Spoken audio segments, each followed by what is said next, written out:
उपनिषदों को जानने, उनका अध्ययन करने की इस श्रृंखला में आज हम अथर्ववेद के मांडुक्य उपनिषद का अध्ययन करेंगे, उसके ऊपर चर्चा करेंगे।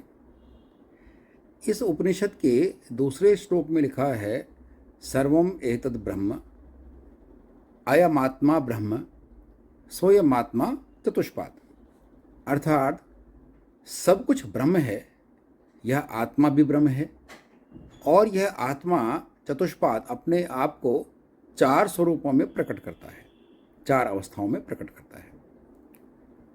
अब यहाँ पर शंका यह होती है कि यदि यह आत्मा ब्रह्म है तो फिर वेदों और उपनिषदों में ब्रह्म को जानने, ब्रह्म ज्ञान को प्राप्त करने का इतना बड़ा प्रयोजन क्यों? यह तो स्वतः ही हो जाना चाहिए। जब आत्मा है ही ब्रह्म तो फिर इसको जानने की आवश्यकता क्या? ये तो है, यही तो है कि आत्मा तो ब्रह्म ही है।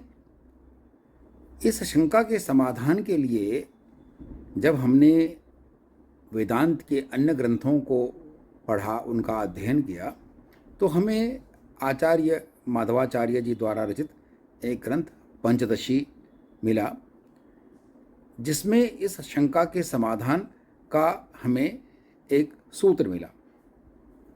आचार्य कहते हैं, अन्नम प्राणो मनोर्बुद्धि आनंदश्चेष्टि पंचते कोशास्तैरावृत स्वात्मा विस्मृत्या संस्कृतम व्रजेत। अर्थात यह जो आत्मा है यह कोशों से आवृत है, ढका हुआ है। कौन से कोशों से? 5 कोशों से। कौन से 5 कोश? अन्नम प्राणो मनोर्बुद्धि, अन्नमय कोश, प्राणमय कोश, मनोमय कोश, बुद्धिमय कोश और आनंदमय कोश।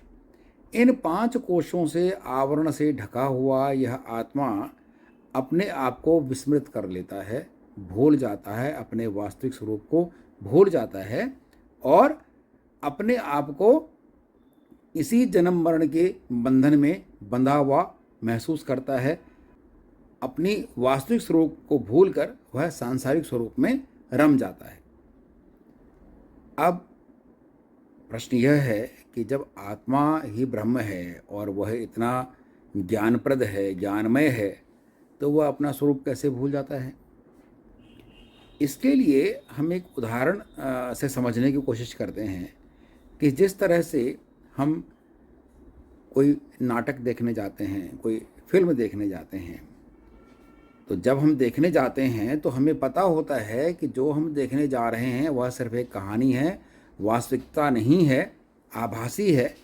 परंतु उस नाटक, उस फिल्म को देखते समय हम उसके कलाकारों के अभिनय में कुछ इस तरह से लीन हो जाते हैं कि हम अपने आप उस कहानी, उस नाटक का अंग समझना शुरू कर देते हैं और कलाकारों की भावनाओं के अनुसार ही हम भी अपनी भावनाओं को व्यक्त करना शुरू कर देते हैं।